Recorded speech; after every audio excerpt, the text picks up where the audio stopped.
क्या आप जानते हैं कि नारद मुनि जी को आखिर क्यों पढ़ना पड़ा था बानर? क्यों उनको बानर का भेष धारण करना पड़ा था? आखिर ऐसा क्या हुआ था कि जो नारद मुनि अपने ब्रह्मचार्य के लिए सभी देवी देवताओं में संपूर्ण और प्रमुख माने जाते हैं, वही नारद मुनि विवाह के लिए इतने उतावले हो गए थे कि उनसे रहा नहीं गया और भगवान विष्णु जी की लीला के चलते उनको बानर का रूप धारण करना पड़ा। आप सबका स्वागत है आपके अपने ही चैनल मोरल शक्ति में। अगर आपने मोरल शक्ति को सब्सक्राइब नहीं किया है तो प्लीज़ मोरल शक्ति को सब्सक्राइब कीजिए, वीडियो को लाइक कीजिए, कमेंट में जय महादेव लिखना मत भूलिएगा। बात करते हैं आखिर नारद मुनि जी को क्यों बानर का मुंह लगाया गया। एक समय की बात है, नारद मुनि जी घूमते घूमते हिमालय की पहाड़ियों पर पहुँचे। हिमालय के पर्वतों में एक गुफा में पहुँचे और वहाँ पर उन्होंने जो गुफा उनको देवलोक के समान प्रतीत हुई, वहाँ पे उन्होंने अपनी तपोभूमि बनाई। जी हाँ, नारद मुनि जी ने वहाँ पर तपस्या की और सभी देवी देवताओं को खुश करने के लिए वहाँ पे विष्णु जी की तपस्या करना शुरू कर दी। जब यह बात देवराज इंद्र को पता लगी तो वह चिंतित हो गए। इंद्र को जब भी कोई तपस्या करते हुए दिख जाता, इंद्र के मन में आता है कि कहीं वो उनसे उनका देवलोक ना छीन ले।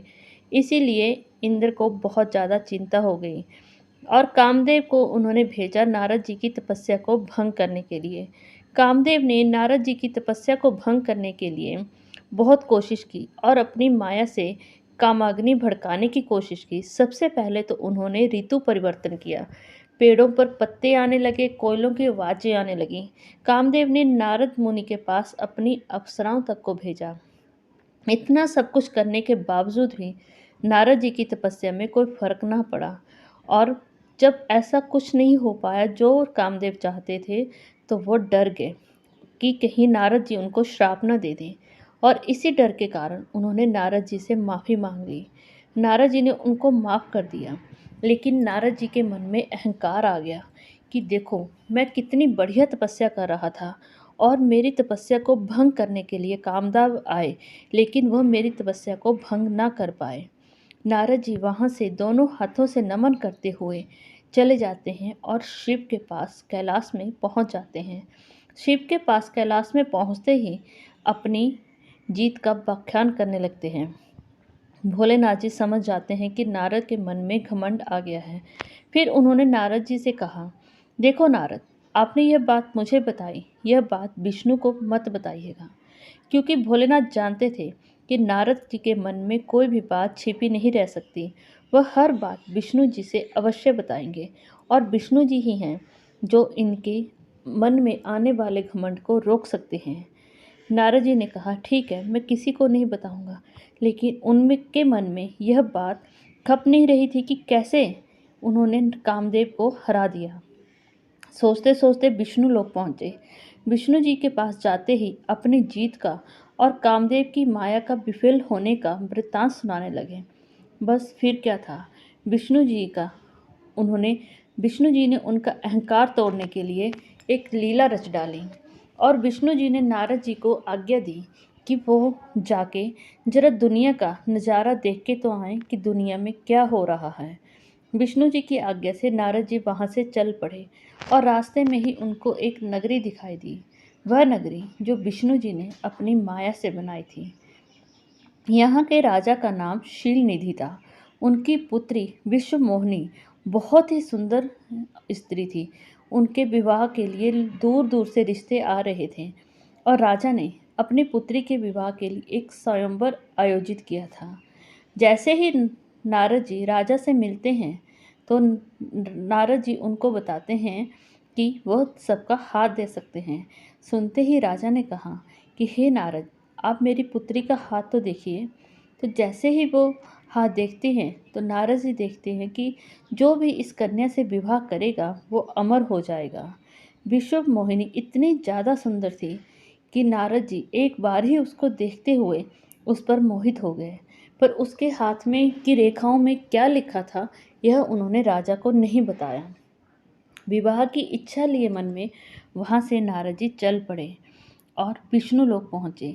विष्णु जी के पास पहुँचते ही नारद जी ने इच्छा जताई कि वह विश्व मोहिनी से विवाह करना चाहते हैं और वो चाहते हैं कि भगवान विष्णु उनको तैयार करें और विश्व मोहिनी उनके रूप को देखकर वरमाला उनके ही गले में डाल दें।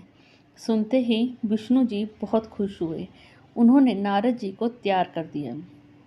तैयार ऐसा किया कि उनको बानर का मुख लगा दिया और वहाँ से चले गए और नारद को कहा कि तुम जाओ, तुम्हारी इच्छा पूरी होगी। विष्णु जी ने शिव के 2 गण नारद जी के पीछे भेज दिए कि वह नारद जी का ध्यान रखें और वही 2 गण पेड़ के पीछे खड़े होकर सारा नजारा देख रहे थे। जैसे ही स्वयंवर शुरू होता है, नारद जी आते हैं और देखते हैं कि विश्व मोहिनी सबकी तरफ जा रही है, लेकिन उनकी तरफ जो भी लाइन लगी हुई थी वहाँ पे बिल्कुल भी नहीं आई। नारद जी के पास आना तो दूर की बात, लेकिन वह उस पंक्ति में ही नहीं आए जहाँ नारद जी थे। यह देखते ही विश्व मोहिनी का ध्यान उनकी तरफ नहीं है। नारद जी को क्रोध आ गया और विश्व मोहिनी ने किसी और के गले में वरमाला डाल दी। नारद जी इतने ज़्यादा क्रोधित हो गए कि वो अपने क्रोध को रोक नहीं पाए। जब उन्होंने देखा कि सभी उनकी तरफ देखकर हंस रहे हैं, उनका परिहास उड़ा रहे हैं, तो वो वहाँ से चले गए। शिव के गणों ने उनको बताया कि अरे नारद जी, आप अपना मुख तो देखिए, फिर आपको पता लगेगा कि इसने आपके गले में वरमाला क्यों नहीं डाली। वहाँ नज़दीक के ही पानी में जैसे ही नारद जी ने अपना मुख देखा तो वो क्या देखते हैं, उनका मुख तो बानर का था। यह देखते ही उनको बहुत ज़्यादा क्रोध आ जाता है।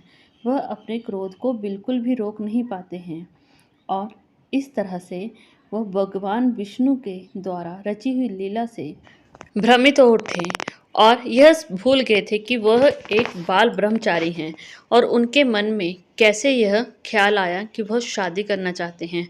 उस समय उनको यह भी समझ नहीं आ रहा था कि भगवान ने उनके अंदर के अहंकार को तोड़ने के लिए यह सारी लीला रची थी। आज अपनी धार्मिक जानकारी को यहीं विश्राम देती हूँ। उम्मीद करती हूँ आपको यह जानकारियाँ अच्छी लगती होंगी।